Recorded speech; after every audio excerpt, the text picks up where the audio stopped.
இறைவனுடைய திருவடிகளில் ஒன்றாக கூடி வந்து கடவுளை வழிபட இயலாத சூழலில் நாம் இருக்கும் இடங்களிலிருந்து காணொலி காட்சியின் வழியாக இத்தொழுகையில் பங்கு கொள்கிற இறை மக்கள் அனைவரையும் கல்லங்குழி சேகர சபையின் சார்பாக வாழ்த்துகிறோம்.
சேனைகளின் கர்த்தர் பரிசுத்தர் பரிசுத்தர் பரிசுத்தர், பூமி அனைத்தும் அவருடைய மகிமையால் நிறைந்திருக்கிறது. கர்த்தரை கம்பீரமாய் பாடி நம்முடைய இரட்சண்ய கண்மலையை சங்கீர்த்தனம் பண்ண கடவோம். வாருங்கள் பூமியின் குடிகளே, நீங்கள் எல்லாரும் கர்த்தரை கம்பீரமாய் பாடுங்கள். மகிழ்ச்சியோட கர்த்தருக்கு ஆராதனை செய்து ஆனந்த சத்தத்தோட அவர் சன்னதி முன் வாருங்கள். அல்லேலூயா. கர்த்தருடைய நாமத்தை துதியுங்கள். கர்த்தரின் ஊழியக்காரரை துதியுங்கள். கர்த்தருடைய வீட்டிலும் நமது தேவனுடைய ஆலய பிரகாரங்களிலும் நிற்கிறவர்களே கர்த்தரை துதியுங்கள்.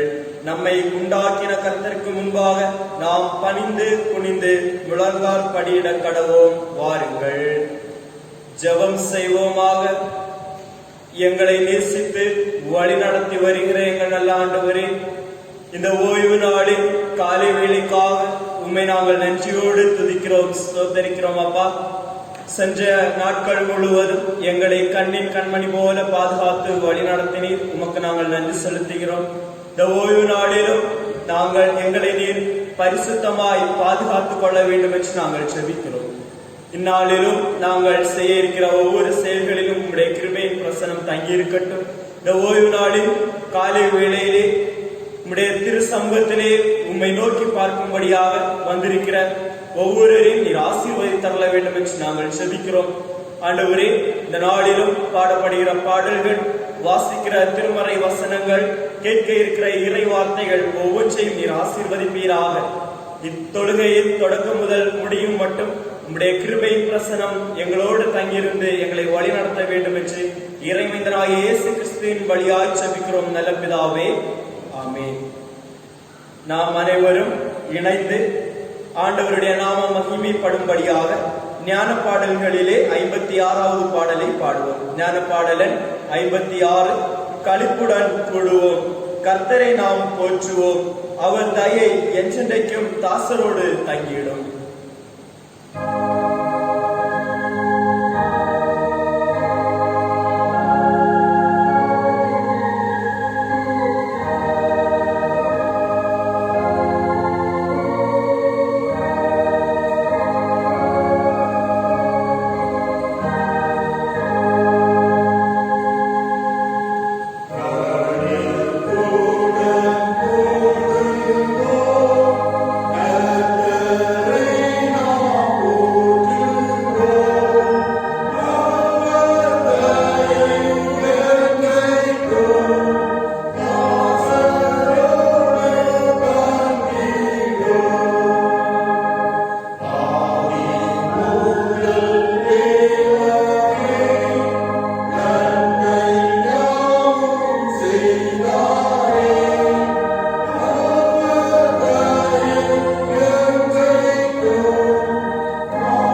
தெரிந்து கொள்ளப்பட்ட புதிய ஏற்பாட்டின் வேத பகுதி அப்போஸ்தலருடைய நடவடிக்கைகள் 10வது அதிகாரம் இறை வார்த்தைகள் 34 முதல் 43 முடிய.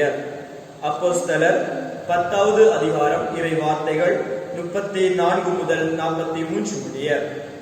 அப்பொழுது பேதுரு பேசத் தொடங்கி, தேவன் பட்சபாதம் உள்ளவரல்ல என்றும் எந்த ஜனத்திலாயினும் அவருக்கு பயந்திருந்து நீதியை செய்கிறவன் எவனோ அவனே அவருக்கு உகந்தவன் என்றும் நிச்சயமாய் அறிந்திருக்கிறேன். எல்லாருக்கும் கர்த்தராயிருக்கிற இயேசு கிறிஸ்துவை கொண்டு அவர் சமாதானத்தை சுவிசேஷமாய் கூறி இஸ்ரவேல் புத்திரருக்கு அனுப்பின வார்த்தையை அறிந்திருக்கிறீர்களே. யோவான் ஞானஸ்தானத்தை குறித்து பிரசங்கித்த பின்பு கலிலேயா நாடு முதற்கொண்டு யூதேயா தேசம் எங்கும் நடந்த சங்கதி இதுவே. நசரேயனாகிய இயேசுவை தேவன் பரிசுத்த ஆவியினாலும் வல்லமையினாலும் அபிஷேகம் பண்ணினார். தேவன் அவருடனே கூட இருந்தபடியினாலே அவர் நன்மை செய்கிறவராயும் பிசாசின் வல்லமையில் அகப்பட்ட யாவரையும் குணமாக்குகிறவராயும் சுற்றி திரிந்தார். யூதருடைய தேசத்திலும் எருசலேமிலும் அவர் செய்தவைகளை எல்லாவற்றிற்கும் நாங்கள் சாட்சிகளாய் இருக்கிறோம். அவரை மரத்திலே தூக்கி கொலை செய்தார்கள். 3ஆம் நாளிலே தேவன் அவரை எழுப்பி பிரத்யட்சமாய் காணும்படி செய்தார். ஆயினும் எல்லா ஜனங்களுக்கும் பிரத்யட்சமாகும்படி செய்யாமல் அவர் மரித்தோரிலிருந்து எழுந்த பின்பு அவரோட புசித்து குடித்தவர்களும் தேவனால் முன்பு நியமிக்கப்பட்ட சாட்சிகளுமாகிய எங்களுக்கே பிரத்யட்சமாகும்படி செய்தார்.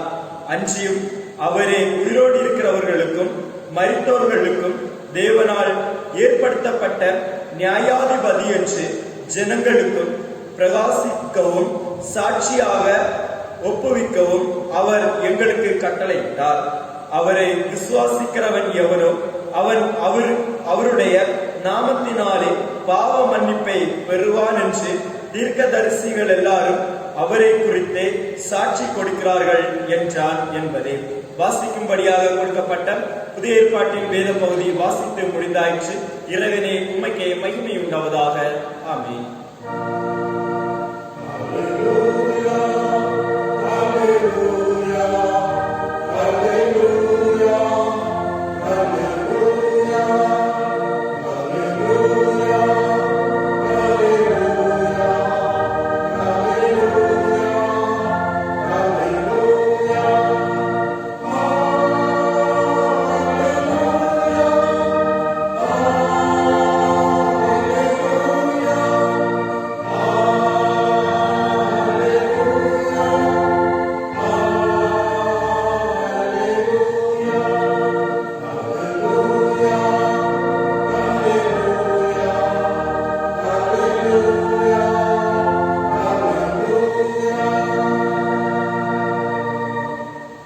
நண்பர்களே,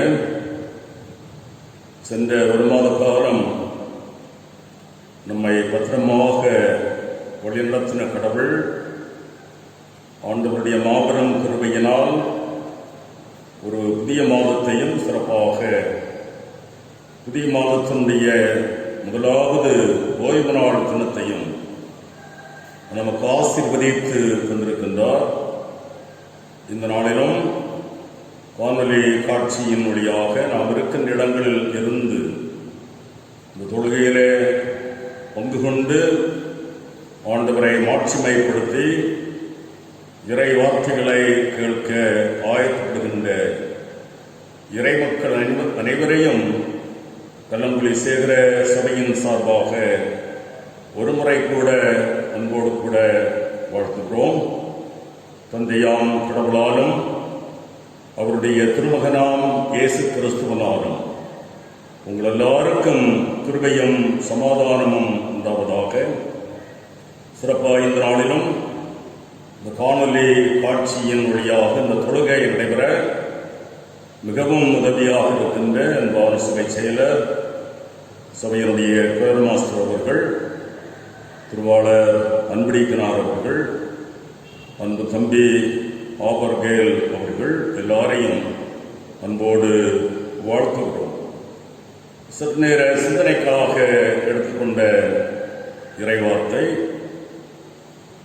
பாடமாக வாசிக்க கேட்ட அப்போஸ்தலர் நடவடிக்கைகளின் புத்தகம் 10வது அதிகாரம் 36வது வசனத்தை வாசிக்கிறேன். அப்போஸ்தலர் 10:36வது வசனம். எல்லாருக்கும் கர்த்தராக இருக்கிற இயேசு கிறிஸ்துவை கொண்டு அவர் சமாதானத்தை சுவிசேஷமாய் கூறி இஸ்ரவேல் புத்திரருக்கு அனுப்பின வார்த்தையை அறிந்திருக்கிறீர்களே. இயேசு கிறிஸ்து வாயிலாக திருவுவிலிய பகுதியிலிருந்து இந்த வசனத்தை வாசிக்கிறேன். இயேசு கிறிஸ்து வாயிலாக அமைதி உண்டு என்னும் நற்செய்தியை அவர் இஸ்ரவேல் மக்களுக்கு அனுப்பினார். அவரே அனைவருக்கும் ஆண்டவர். இந்த நாள் அருள்பணி ஞாயிறாக ஆசிரிக்கப்படுகிறது. செய்திக்குரிய தலையங்கமாக mission good news to all என்ற தலையங்கமானது தரப்பட்டிருக்கிறது. மிஷன் என்ற அந்த வார்த்தை மிசியோ அல்லது மிட்ரே என்ற லத்தீன் சொல்லின் அடிச்சொல்லிலிருந்து வருகின்ற ஒரு வார்த்தையாக அமைகிறது. அதனுடைய பொருள் அனுப்புகிறேன் என்பதாகும். நாம் திருமறையை படிக்கும்போது திருமறையிலே மிஷன் என்ற வார்த்தை எங்குமே குறிப்பிடப்படவில்லை. ஆனால் அதனுடைய பொருளானது திருமறையின் பெருவாரியான பகுதிகளிலே பரவி கிடக்கிறது என்று சொன்னால் அது மிகையாகாது. புதிய ஏற்பாட்டிலே அப்போஸ்தலோ என்ற கிரேக்க வார்த்தையின் பொருளும் அனுப்பப்படுதல் என்பதாக அமைகிறது. உயிர்த்தெழுந்த இயேசுநாதர் சீடர்களை உலகத்திற்குள்ளே அனுப்பினார் என்பதாக திருமறையிலே நாம் படிக்கிறோம். சீடர்கள் 3.5 ஆண்டுகள் ஆண்டவர் இயேசுவோடு இருந்தார்கள். இயேசுவிடம் கற்றுக்கொண்டார்கள். அநேக அனுபவங்களை பெற்றார்கள். இயேசுநாதர் மூலமாய் வழிநடத்தப்பட்டார்கள், தெளிவடைந்தார்கள். இப்போது தன்னோடு கூட இருந்து கற்றுக்கொண்டு பல்வேறு விதமான அனுபவங்களை பெற்ற சீடர்களை ஆண்டவர் இயேசு உலகத்திற்குள்ளே அனுப்புகிறார் என்பதாக நாம் படிக்கிறோம். மத்தேயு நற்செய்தி நூலில் 28வது அதிகாரத்தில் ஆண்டவர் இயேசு சீடர்களை எதற்காக உலகத்திற்குள்ளே அனுப்புகிறார்? நற்செய்தியை கூறி அறிவிக்க, நோயுற்றோரை குணமாக்க, தீய ஆவியின் குடியில் அகப்பட்டிருப்போரை விடுவிக்க, எல்லாவற்றுக்கும் மேலாக மக்களை இறை அரசுக்கு உரியவராக மாற்ற ஆண்டவருடைய வார்த்தை எல்லா மக்களையும் சென்று அடைய வேண்டும் என்ற அந்த தூர காட்சியோடு சீடர்கள் உலகத்திற்குள்ளே அனுப்பப்படுகின்றார்கள். அருள்பணி ஞாயிறாக இருக்கின்ற இந்த நாளினுடைய திருமறை பாடங்களை மையமாக கொண்டு 2 முக்கியமான சிந்தனைகளை நான் உங்களோடு பகிர்ந்து கொள்ளும்படியாக விரும்புகிறேன். முதலாவதாக, வாழ்வு இழந்தோருக்கு நற்செய்தி. வாழ்வு இழந்தோருக்கு நற்செய்தி. இன்றைய திருமறை பாட பகுதியாக பழைய ஏற்பாட்டின் பகுதியாய் தரப்பட்டிருக்கின்ற ஏசாயா இறை வாக்கினருடைய புத்தகத்தில் 55வது அதிகாரத்தில் இதனுடைய 1வது வசனத்தை நாம் வாசிக்கும் போது, ஓ தாகமாய் இருக்கிறவர்களே, நீங்கள் எல்லாரும் தண்ணீர் எண்ணெய்க்கு வாருங்கள். பணம் இல்லாதவர்களே, நீங்கள் வந்து வாங்கி சாப்பிடுங்கள். நீங்கள் வந்து பணமுமின்றி விலையுமின்றி திராட்சை ரசமும் பாலும் கொள்ளுங்கள். இந்த ஏசாயா இறைவாக்கினருடைய புத்தகத்தில் 55வது அதிகாரமானது இஸ்ரவேல் மக்களுடைய பாபிலோனிய சிறையிருப்பினுடைய கடைசி பகுதியிலே சொல்லப்படுகின்ற ஒரு பகுதியாக அமைகிறது. பாலும் தேனும் ஓடுகின்ற நாடாகிய கானானிலே வாழ்வு பெற்ற இஸ்ரவேலர்கள், கானான நன்மைகளை பெற்ற இஸ்ரவேலர்கள் எகிப்தின் அடிமைத்தனத்திலிருந்து விடுவிக்கப்பட்டு செழிப்பான வாக்களிக்கப்பட்ட நாடாகிய கானானின் வாழ்வை பெற்ற இஸ்ரவேலர்கள் இறைவனை மறந்து போனார்கள், ஆண்டவரை விட்டு தூரம் சென்றார்கள், அந்நிய கடவுளை வழிபடுகின்ற மக்களாக மாறிப்போன ஒரு சூழலில் அந்த மக்களை ஆண்டவர் கைவிடுகின்றார் என்று சொன்னால் அது மிகையாகாது. அந்த மக்களை ஆண்டவர் அந்நிய நாட்டினுடைய ராஜாவின் கரங்களிலே ஒப்படைக்கின்றார். பாபிலோனிய தேசத்தினுடைய ராஜாவாக இருந்த நேபுகாத்நேச்சர் எருசலேமிலே வந்து இந்த மக்களை எல்லாம் சிறை கைதிகளாக தன்னுடைய நாட்டிற்கு கொண்டு செல்லுகின்றார். இப்போது சிறையில் இருக்கின்ற சிறையிருப்பின் காரணமாய் இஸ்ரவேல் மக்களுடைய வாழ்வு அமைகிறது. சிறையிருப்பின் வாழ்விலே அவர்கள் பாதிக்கப்படுகின்றார்கள். எருசலேமினுடைய வாழ்வை எல்லாம் அவர்கள் எண்ணி பார்க்கின்றார்கள்.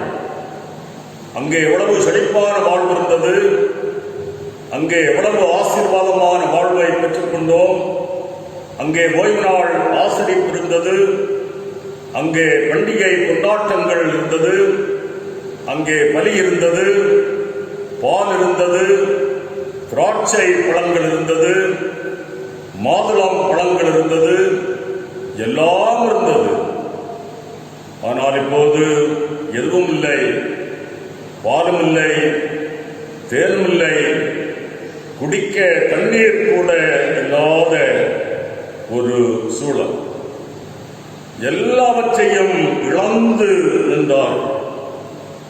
இதற்கெல்லாம் காரணமாக இருந்தது இந்த இஸ்ரவேல் மக்களுடைய பாவம். அவர்கள் ஆண்டவரை விட்டு விலகி சென்றதன் விளைவாக இந்த நிலையை எல்லாவற்றையும் அடைகின்றார்.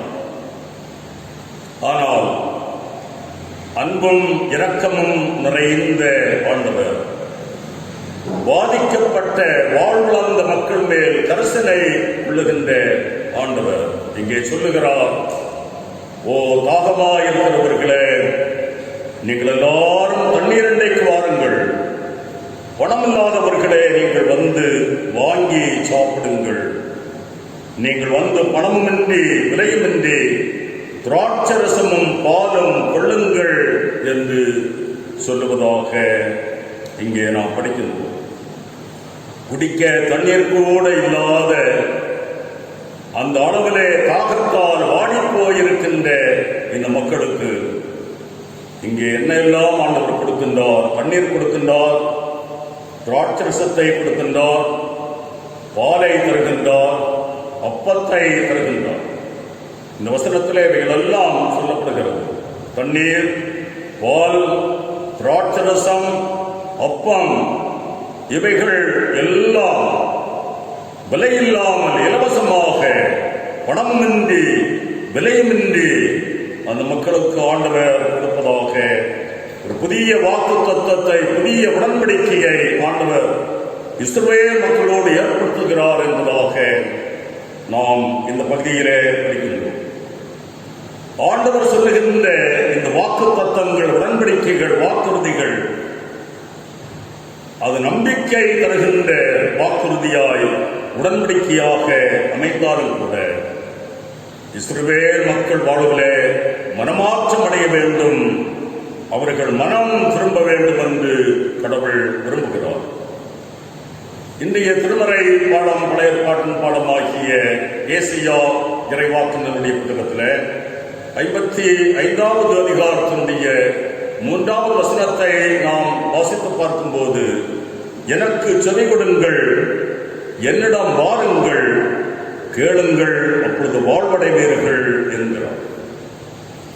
பாதிக்கப்பட்ட மக்கள் மேல் கரிசனை கொள்ளுகின்ற ஆண்டவர். ஆண்டவர் சொல்லுகிறார், எனக்கு செவி கொடுங்கள். கானானிலே வாழ்ந்த செழிப்பு நிறைந்த வாழ்வை பெற்றவர்கள், எல்லா விதமான நன்மைகளை ஆசீர்வாதங்களை பெற்றவர்கள், ஆண்டவரை மறந்து போய் அந்நிய கடவுளை வழிபட தங்களை கையளித்தவர்கள், இப்போது சிறையிலே வாடி வணங்கும் போது அந்த மக்களை குறித்து ஆண்டவர் கரிசனை கொள்கிறார். அதே நேரத்தில் அந்த மக்கள் மனமாற்றமடைய வேண்டும், மனம் திரும்ப வேண்டும், ஆண்டவரை அவர்கள் நோக்கி பார்க்க வேண்டும் என்று கடவுள் விரும்புகிறார். ஆகையால் தான் இங்கே ஏசாயா இறைவாக்கினுடைய புத்தகத்திலே ஆண்டவர் சொல்லுகிறார், எனக்கு செவி கொடுங்கள். நீங்கள் அந்நிய தேவனுக்கு செவி கொடுக்கின்ற மக்களாய் மாறிப்போனீர்கள், அந்நிய தெய்வத்திற்கு பலியிடுகின்ற மக்களாய் மாறினீர்கள், அந்நிய தெய்வத்திற்கு நேராய் உங்களை நீங்கள் கையளித்தீர்கள். இப்போது எனக்கு செவி கொடுங்கள், என்னிடம் வாருங்கள். என்னை விட்டு அகன்று போன இஸ்ரவேல் மக்களே, நீங்கள் என்னிடத்திலே வாருங்கள், நான் சொல்லுவதை கேளுங்கள், என்னுடைய வார்த்தைகளை கேளுங்கள், அப்பொழுது வாழ்வடைவீர்கள் என்று ஆண்டவர் இந்த ஏசாயா இறைவாக்கினர் புத்தகத்தின் வழியாய் ஆண்டவர் சொல்லுவதை நாம் இங்கே படிக்கிறோம்.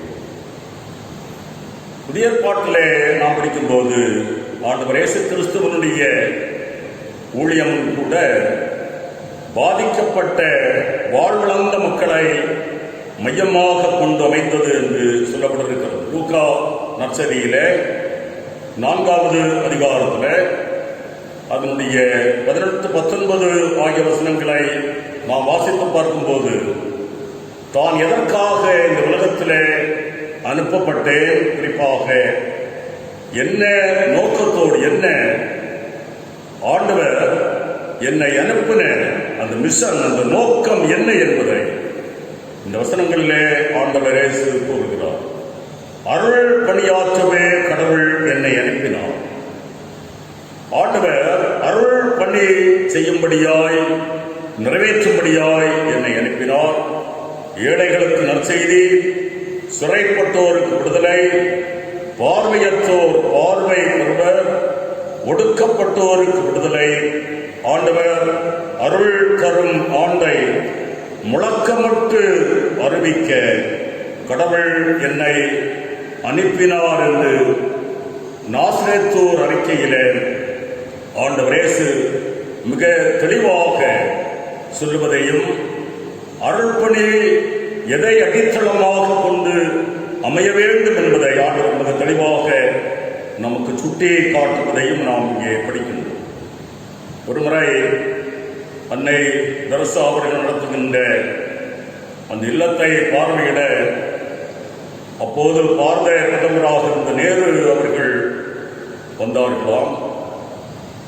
அன்னை அவர்கள் பாரத பிரதமர் நேரு அவர்களை அன்போடு வரவேற்று தன்னுடைய இல்லத்தினுடைய பணிகளை எல்லாம் அவர்களுக்கு காண்பித்தார்களாம். நேரு அவர்கள் அன்னையிடத்திலே ஒரு கேள்வியை கேட்டார்களாம். நீங்கள் இங்கே அநேக பணிகளை செய்கின்றீர்கள், கைவிடப்பட்டவர்கள், ஏழைகள், அனாதைகள், தொழுநோயினால் பாதிக்கப்பட்டவர்கள், கைம்பெண்கள், சிறு குழந்தைகள் என்று நீங்கள் பல்வேறு விதமான பணிகளை நீங்கள் இங்கே நிறைவேற்றுகின்றீர்களே, இந்த பணிகளுக்கெல்லாம் அடித்தளமாய் மையமாய் அமைவது எது என்ற ஒரு கேள்வியை மதர் தெரசா அவர்களிடத்திலே கேட்டார்கள். மதர் தெரசா அவர்கள் பாரத பிரதமர் நேரு அவர்களை ஒரு இடத்திற்கு நேராக அழைத்து சென்றார்கள். தான் தினமும் வழிபட்டு ஜபிக்கிற அந்த சித்தாலயத்திற்கு நேராக நேரு அவர்களை அழைத்து சென்று அங்கே சிலுவையிலே அறையப்பட்டிருந்த இயேசுநாதரை சுட்டிக்காட்டி, இதோ இந்த சிலுவையில் அறையப்பட்டிருக்கின்ற இயேசுநாதர் இருக்கின்றாரே, இவர் பாதிக்கப்பட்ட மக்களின் பிரதிநிதியாய், ஓரம் கட்டப்பட்ட மக்களின் பிரதிநிதியாய், வாழ்விழந்த மக்களின் பிரதிநிதியாய் இந்த சிலுவையில் அறையப்பட்டிருக்கின்ற இந்த இயேசுநாதருடைய நம்பிக்கையிலே இவரையே அடைக்கலமாய் மையமாக கொண்டு என்னுடைய எல்லா பணிகளும் அமைகிறது என்று அன்னை தெரசா அவர்கள் சொன்னார்கள். மதர் தெரசா அவர்கள் ஆற்றிய பணிகள் அனைத்தும் வாழ்வழங்குவோருக்கு அது நற்செய்தியாக வாழ்வாக அமைந்தது. அருள்பணி ஞாயிறாய் ஆசிரிக்கின்ற இந்த நாளிலே வாழ்வழந்தோர் வாழ்வு பெற தம் வாழ்வையே அருள்பணி ஆக்கிய அந்த கிறிஸ்து நம்முடைய அருள்பணிக்கு மையமாக அமைய வேண்டும் என்று கடவுள் விரும்புகிறார். இரண்டாவதாக நாம் சிந்திக்கும் போது வரையறைகளை தாண்டி செல்லும் நற்செய்தி. வரையறைகளை தாண்டி செல்லும் நற்செய்தி நாம் பாடமாக வாசிக்க கேட்ட அப்போஸ்தலர் நடவடிக்கைகளின் புத்தகத்தில் 10வது அதிகாரத்தில் அதனுடைய 35வது வசனத்தை நாம் வாசிக்கும் போது, எந்த தினத்திலாயினும் அவருக்கு பயந்திருந்து நீதியை செய்கிறவன் எவனோ அவனே அவருக்கு உகந்தவன் என்று நிச்சயமாய் அறிந்திருக்கிறேன். அப்போஸ்தலர் நடவடிக்கைகளின் புத்தகத்தில் 10வது அதிகாரத்தில் 34 முதல் 43 வரை நாம் பாடமாக வாசிக்க கேட்ட அந்த பகுதியில் யூதர் அல்லாத புறையினத்து மக்களுக்கு பேதுரு வழியாக நற்செய்தி அறிவிக்கப்படுகிறது என்பதாக நாம் இந்த பகுதியிலே படிக்கின்றோம். யூத மக்கள் புறையினத்து மக்களோடு எந்த விதமான உறவுமற்றவர்களாய் வந்தார்கள். இனவரி மிக அதிகமாக யூதர்களுக்குள்ளே இருந்தது. யூதர்களை மிக கேவலமாக பழித்து இழித்துரைப்பார்கள். யூதர்கள் புறையினத்து மக்களை கிண்டல் செய்வார்கள், பழித்து உரைப்பார்கள், அவர்களை தீட்டானவர்கள் என்று சொல்லுவார்கள். மாத்திரமல்ல, இந்த புறையினத்து மக்களுடைய நிழல் கூட தங்கள் மேல் படுவது தீட்டு என்று சிந்தித்த ஒரு காலமாக அந்த காலம் இருந்தது. ஆனால் இங்கே பேதுரு இத்தகைய மிக கடுமையான அந்த சூழல்கள், அந்த இனவரையும் குறுகின பார்வையும் இருந்த ஒரு சூழலில் பேதுரு வரையறைகளை தாண்டி, குறுகிய வட்டத்தை தாண்டி நற்செய்தியை அறிவிக்க கடந்து செல்கிறார். அதில் குறிப்பாக வேற்று இனத்தானாகிய 100க்கு அதிபதியாய் செயலாற்றிக் கொண்டிருக்கின்ற கொர்நேலியுவின் இல்லத்திற்கு சென்று நற்செய்தியை அறிவிக்கிறார். அப்போஸ்தலர் நடவடிக்கைகளின் புத்தகத்தில் 10வது அதிகாரத்தில் 35வது வசனத்தில் இங்கே சொல்லப்படுகிறது, எந்த இனத்திலாயினும் அவருக்கு பயந்திருந்து நீதியை செய்கிறவன் எவனோ அவனே அவருக்கு உகந்தவன் என்று நிச்சயமாக அறிந்திருக்கிறேன்.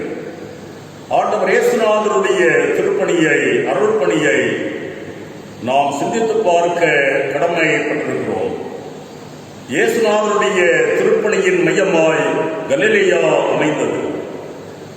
கலிலேயாவிலே புறையினத்து மக்கள் வாழ்ந்தார்கள். அப்படி புறையினத்து மக்கள் வாழ்ந்த கலிலேயா, தெக்கபோலி மற்றும் செபுலோன் இப்படிப்பட்ட பகுதிகள், கப்பர்நகூம் போன்ற இந்த எல்லா இடங்களும் ஆண்டவர் இயேசு முழுமையாக தன்னுடைய நற்செய்தி பணிக்கு அவர் மையமாக தெரிந்து கொண்ட பகுதிகளாகவே அமைந்திருந்தது. ஆண்டவர் இயேசு செய்த பெருவாரியான அற்புதங்களும் கலிலேயாவிலே நடைபெற்றதாக திருமறையிலே நாம் படிக்க முடிகிறது.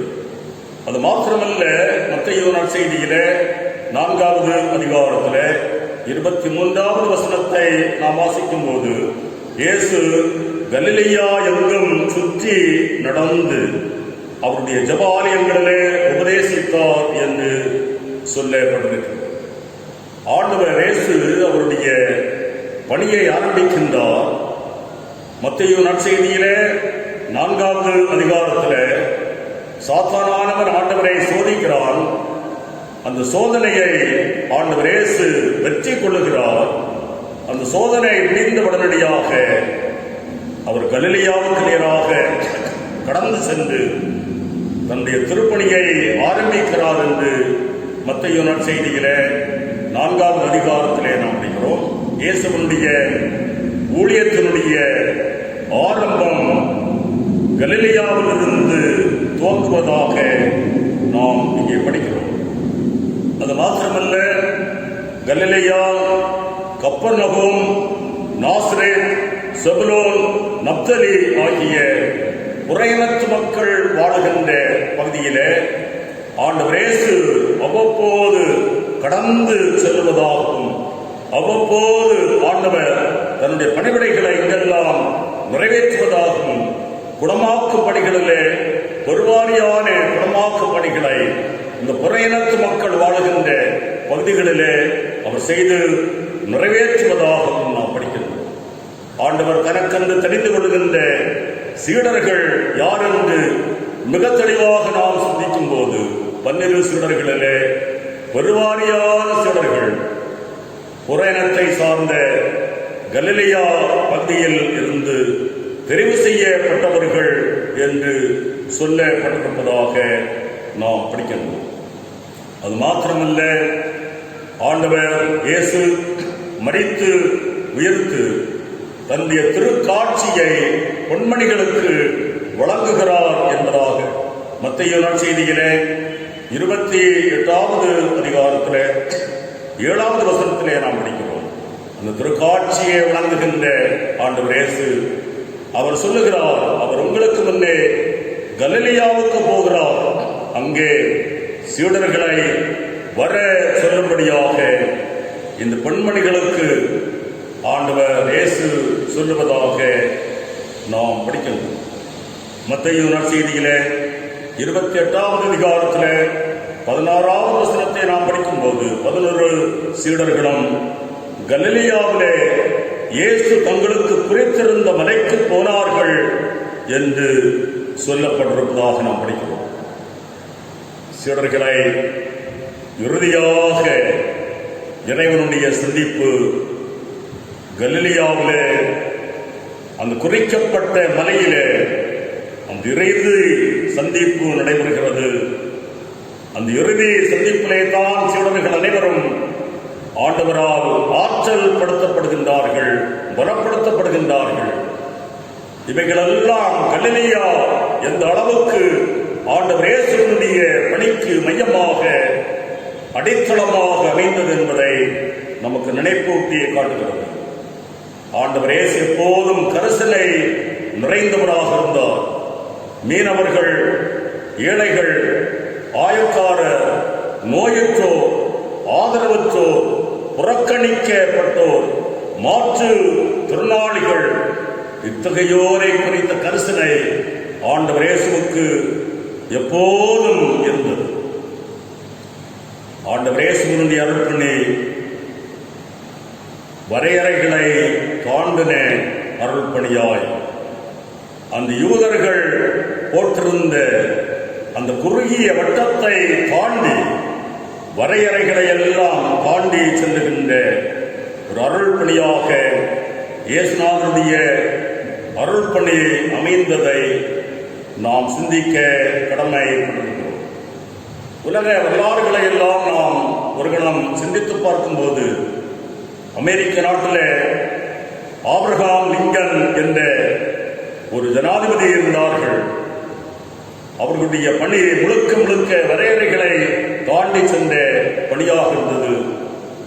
அவர் சுட்டுக் கொல்லப்பட்டார். இதே அமெரிக்க நாட்டில் மார்ட்டின் லூதர் கிங் என்ற ஒரு தேவ மனிதர் இருந்தார்.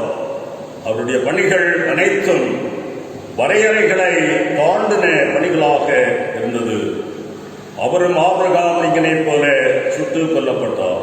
தென்னாப்பிரிக்க நாட்டில் நெல்சன் மண்டேலா என்ற ஒரு மனிதர் இருந்தார். அவருடைய பணிகள் அனைத்தும் வரையறைகளை தாண்டி சென்ற பணிகளாக இருந்தது. அது நிமித்தமாய் 27 ஆண்டுகள் அவர் சிறையிலே அடைக்கப்பட்டு இறைவனுடைய மாபெரும் கிருபையினால் அவர் அந்த நாட்டினுடைய அதிபராக உயர்த்தப்பட்டார். நம்முடைய நாட்டிலே மகாத்மா காந்தி அவர்களின் பணிகள் அனைத்தும் வரையறைகளை தாண்டி சென்ற பணிகளாக இருந்தது. அவரும் சுட்டுக் கொல்லப்பட்டார் என்பதாக நாம் அறிவோம். கல்கத்தாவிலே மதர் தெரசா அவர்களுடைய பணிகள் அனைத்துமே வரையறைகளை தாண்டின பணிகளாக இருந்தது. ஒருசாவிலே எரித்துக் கொல்லப்பட்ட கிரகாம் ஸ்டெயின்ஸ் அவருடைய பணிகள் அனைத்துமே வரையறைகளை தாண்டி சென்ற பணிகளாக இருந்தது. நம்முடைய மண்ணிலே நற்செய்தியை கொண்டு வந்த இங்கில்சோபி, சார்ல்ஸ் ஸ்மித், சிங்லேயர் மற்றும் அருள் தொண்டர்கள் அவருடைய பணிகள் அனைத்துமே வரையறைகளை தாண்டிய பணிகளாக அமைந்தது.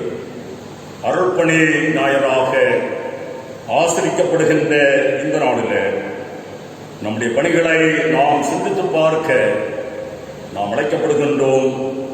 இறை மக்களாய், சபையாய் நாம் எப்படி பணியாற்ற வேண்டும் என்று கடவுள் நம்மிலே விரும்புகிறார். பாதிக்கப்பட்ட மக்களை குறித்த, வாழ்வு இழந்த மக்களை குறித்த கரிசனையோடு நம்முடைய பணிகள் அமைய வேண்டும். வரையறைகளை தாண்டி நம்முடைய பணிகள் அமைய வேண்டும் என்று கடவுள் விரும்புகிறார். ஆண்டவர் இயேசுவினுடைய அடிச்சுவடுகளை பின்பற்றி வாழ்வளர்ந்த மக்கள் மற்றும் வரையறைகளை தாண்டி சென்று நம்முடைய பணிகள் அமையட்டும். அதன் மூலமாக எல்லா மக்களும் ஆண்டவருடைய அன்பிற்கு சாட்சிகளாக மாற்றப்பட எல்லாம் அல்ல கடவுள் அருள் புரிவாராக. இந்த வார்த்தைகளின் வழியாக ஆண்டவர் தாமே நம்ம எல்லாரையும் ஆசீர்வதிப்பாராக. ஆமென். நாம் கேட்ட இறை வார்த்தைகளை மனதில் கொண்டு நம்முடைய விசுவாசத்தை அப்போஸ்தலர் விசுவாச பிரமாணத்தின் வழியாக நாம் அறிக்கை செய்வோம். வானத்தையும் பூமியையும் படைத்த சர்வ வல்லமையுள்ள பிதாவாகிய கடவுளை விசுவாசிக்கிறேன். அவருடைய ஒரே குமாரனாகிய நம்முடைய நாதர் இயேசு கிறிஸ்துவையும் விசுவாசிக்கிறேன். அவர் பரிசுத்த ஆவியினாலே கன்னிமரியாளிடத்திலே உட்பவித்து பிறந்தார். பொந்திய பிலாத்துவின் காலத்தில் பாடுபட்டு சிலுவையில் அறைவுண்டு மரித்து அடக்கம் பண்ணப்பட்டு பாதாளத்தில் இறங்கினார். 3ஆம் நாள் மரித்தோரிடத்திலிருந்து எழுந்தருளினார். பரமண்டலத்திற்கு ஏறி சர்வ வல்லமையுள்ள பிதாவாகிய கடவுளின் வலது பார்சத்திலே வீற்றிருக்கிறார். அவிடத்திலிருந்து உயிருள்ளோரையும் மரித்தோரையும் நியாயம் தீர்க்க வருவார். பரிசுத்த ஆவியை விசுவாசிக்கிறேன். பொதுவாயிருக்கிற பரிசுத்த சபையும் பரிசுத்தவான்களுடைய ஐக்கியமும் பாவ மன்னிப்பும் சரீர உயிர்த்தெழுதலும் நித்திய ஜீவனும் உண்டென்று விசுவாசிக்கிறேன். ஆமென்.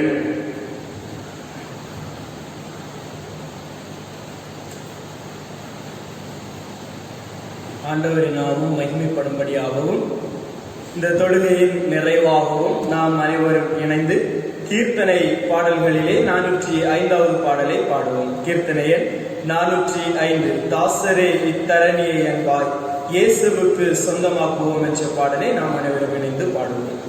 Oh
நாம் வேண்டுதல் செய்வோமாக. அன்பு நிறைந்த நல்ல ஆண்டவரே, ஆசீர்வாதமான இந்த காலை பொழுதற்காய் நாங்கள் ஆண்டவருக்கு நன்றி சொல்கிறோம். 2020 ஆண்டினுடைய 8வது மாதத்தை எங்களுக்கு ஆண்டவர் கிருபையாக தந்தீரே, நாங்கள் ஆண்டவருக்கு நன்றி சொல்கிறோம். கடந்த ஒரு மாத காலம் ஆண்டவரே, நீர் எங்களை பத்திரமாக பராமரித்தீர், பாதுகாத்தீர், வழிநடத்தினீர். ஆண்டவரே, நாங்கள் வைக்கப்பட்டிருக்கின்ற இந்த பயங்கரமான உலக சூழல்களில் ஆண்டவர் எங்களை கிருபையாக தாங்கி வந்தீர். ஆண்டவரே, கொடிய கொள்ளை நோய் உலகத்தை, எங்களது நாட்டை, எங்களது மாநிலத்தை, எங்களது மாவட்டத்தை கடுமையாக பாதித்திருக்கின்ற இந்த பயங்கரமான காலத்திலும் ஆண்டவரே, உம்முடைய கிருபையினால் நாங்கள் காக்கப்படுகிறோம். உம்முடைய கிருபையினால் நாங்கள் தாங்கப்படுகிறோம்.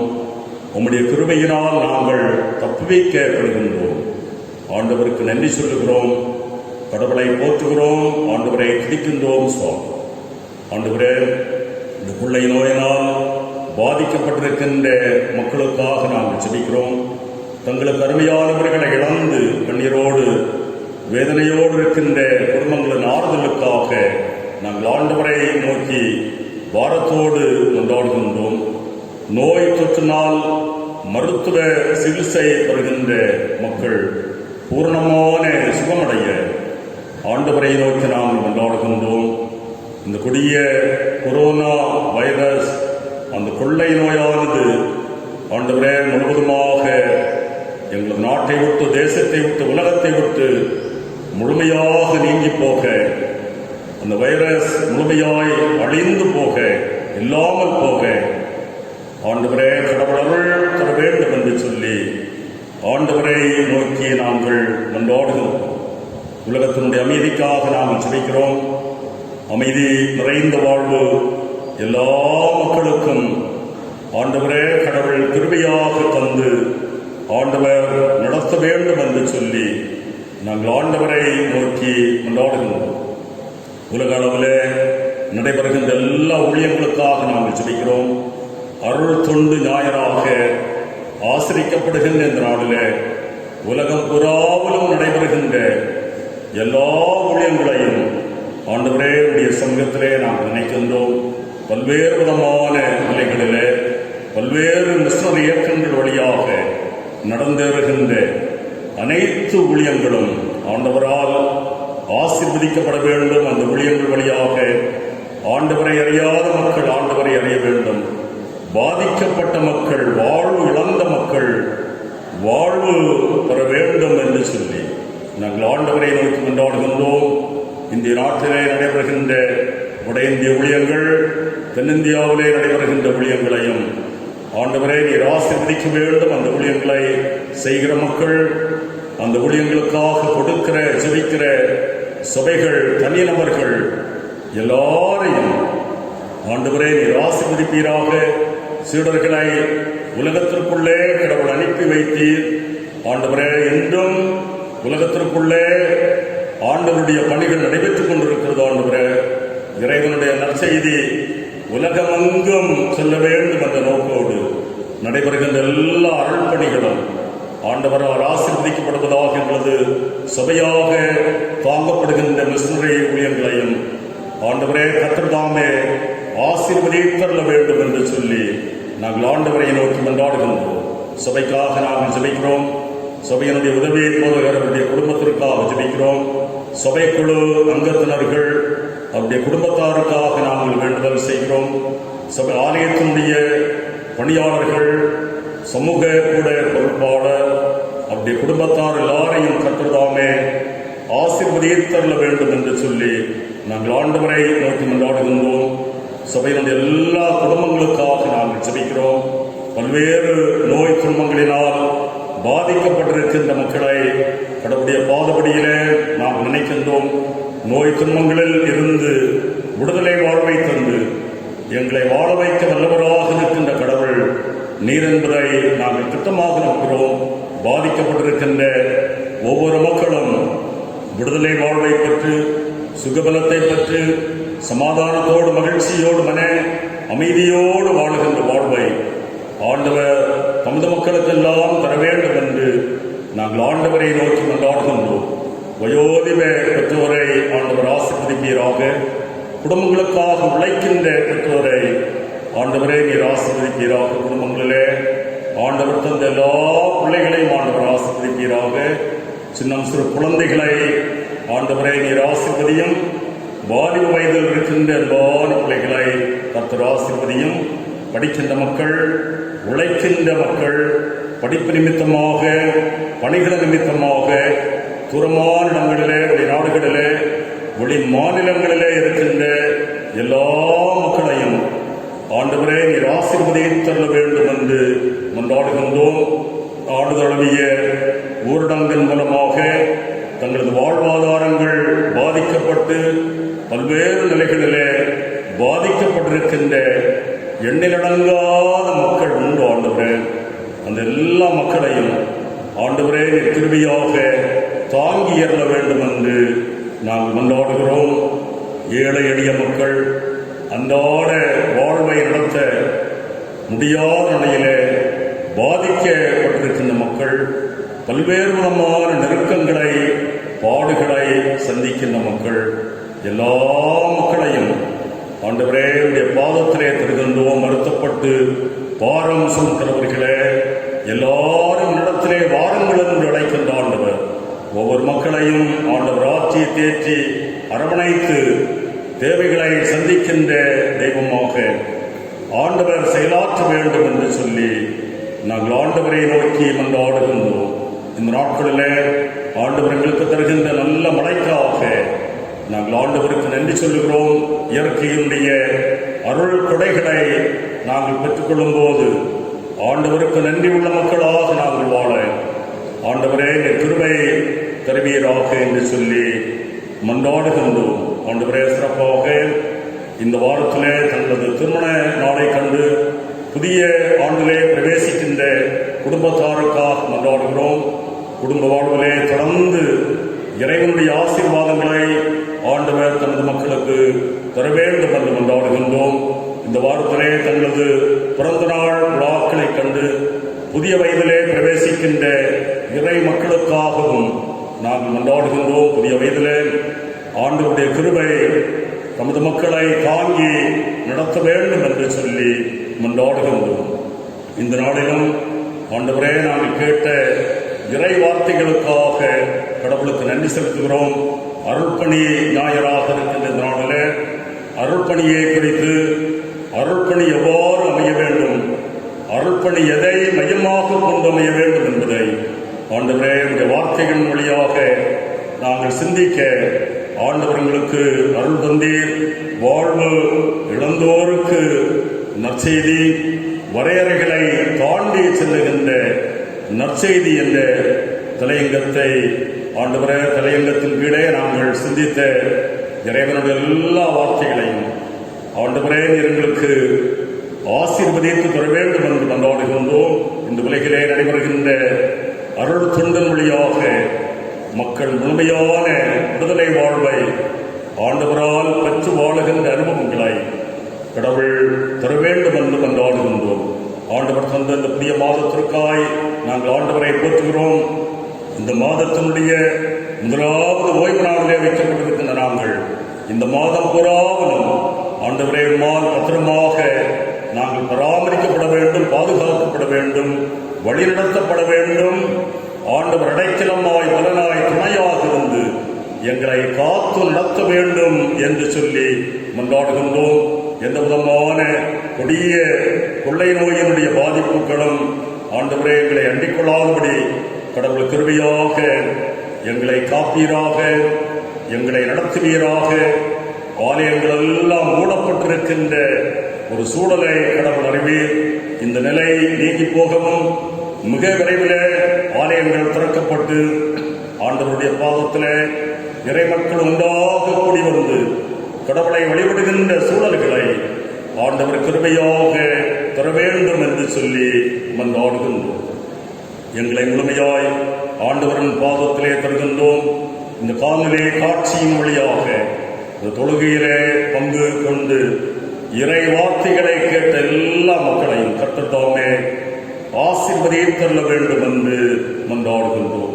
எங்களை தாழ்த்துகிறோம். ஆண்டவரின் பாதபடியிலே முழுமையாய் இருக்கிறோம். கிறிஸ்து இயேசுவின் மூலமாய் ஜெபிக்கிறோம் பிதாவே. ஆமென்.